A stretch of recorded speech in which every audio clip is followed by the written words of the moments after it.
नसीराबाद शहर में थियल हद दखलियूं 3 ॾींहनि अंदरि दुकानदारनि पाण मुरादो न हटायूं ऐं कब्रिस्ताननि समेत मुख़्तलिफ़ सरकारी प्लाटनि तोड़े इमारतुनि तां कब्ज़ा कंदड़नि कब्ज़ा ख़त्म न कया त 3 डिसंबर खां संदनि ख़िलाफ़ FIR दाख़िल करे खेनि जेल मोकिलियो वेंदो। मुख्तियारकार नसीराबाद यासीन मुस्तफ़ा चांडियो चयो आहे त सुप्रीम कोर्ट ऑफ पाकिस्तान जे जारी कयल वाज़े हुक्म तहत 3 डिसंबर खां नसीराबाद शहर में नाजाइज़ हद दखलियूं कंदड़नि ख़िलाफ़ न रुगो कार्रवाई करे खेनि संदनि वधायल दुकान ऐं धिका ड्राथा वेंदा पर मथनि FIR दाख़िल करे खेनि जेल मोकिलियो वेंदो। इन खां अलावा सरकारी मिल्कियतुनि ऐं कब्रिस्ताननि ते बि कब्ज़ा कंदड़नि खे गिरफ़्तार करे मथनि FIR दाख़िल कई वेंदी। मुख्तियारकार नसीराबाद यासीन मुस्तफ़ा चांडियो ॿुधायो त हद दख़लियुनि ऐं कब्ज़ा माफ़िया ख़िलाफ़ ही बेरहम ऑपरेशन 3 डिसंबर खां अदालती हुक्म तहत शुरू कयो वेंदो। हुन चयो त अदालत सगोरीअ वटि असांखे रोज़ानो जी बुनियाद ते हद दख़लियुनि ऐं कब्ज़ा माफ़िया ख़िलाफ़ कयल कानूनी कार्रवाइयुनि जी रिपोर्ट जमो कराइण जा हुक्म मिलियल आहिनि।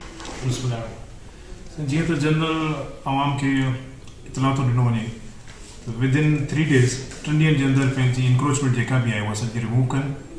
सुप्रीम कोर्ट जो ऑर्डर आहे, senior member board of revenue जो ऑर्डर आहे ऐं DC साहब जो ऑर्डर आहे त विदिन 3 days इहा असांखे इंक्रोचमेंट रिमूव कराइणी आहे। जेको बि रिमूव न कराए हुनजे ख़िलाफ़ FIR कई वेंदी ऐं हुनजो जेको बि सामान आहे जेका बि हुनजी प्रॉपर्टी ॿाहिरि आहे उहा ज़ब्त कई वेंदी ऐं हुनजे ख़िलाफ़ कानूनी कार्रवाई कई।